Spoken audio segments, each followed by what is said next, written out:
that Lord Eric and I could attend today to indicate the grave concerns that we have with aspects of this bill. Members of the judiciary rarely attend Parliament to comment on proposed legislation, and the fact that we are doing so merely underlines the extent of our concerns.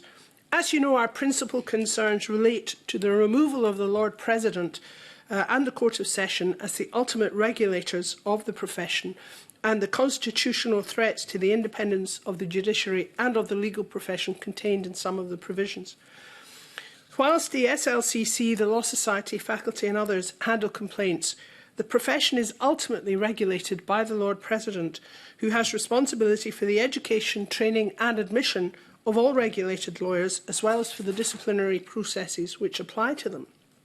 Independent by the regulation by the Lord President, independent from government, independent from Parliament, independent from the lawyers he regulates, ensures compliance with the separation of powers and the rule of law central to our democracy, and has evolved over hundreds of years to guarantee that it does so. Under the bill, Scottish ministers would be given direct control to change the professional obligations of lawyers, to reassign regulatory categories, to review the performance of or impose sanctions on the regulator, directly exercise power to regulate the profession, and even set up an entirely new regulator. These provisions clearly transgress against adherence to the rule of law, as do provisions requiring the Lord President to act jointly with Scottish ministers. It's equally unacceptable to remove the Court of Session's appellate jurisdiction designed to prevent the SLCC from acting unlawfully to the detriment of consumers and others. We agree, Madam Convener, that robust regulation is required and that regulatory bodies need to make continuous improvements in how complaints are handled in the interests of consumers.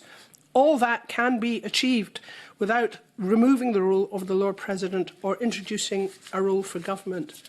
The fundamental problem with the bill, as with the Robertson recommendations before it, are A, the mistaken premise that the legal profession regulates itself when there is an independent regulator in the Lord President, and B, a failure to recognise the importance of the independence of the profession as a fundamental aspect of the rule of law.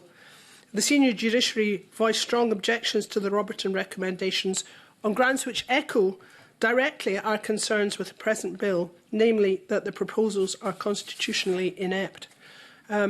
We are here to answer questions that the panel may have, the committee may have, and we're very happy to do so. Thank you very much.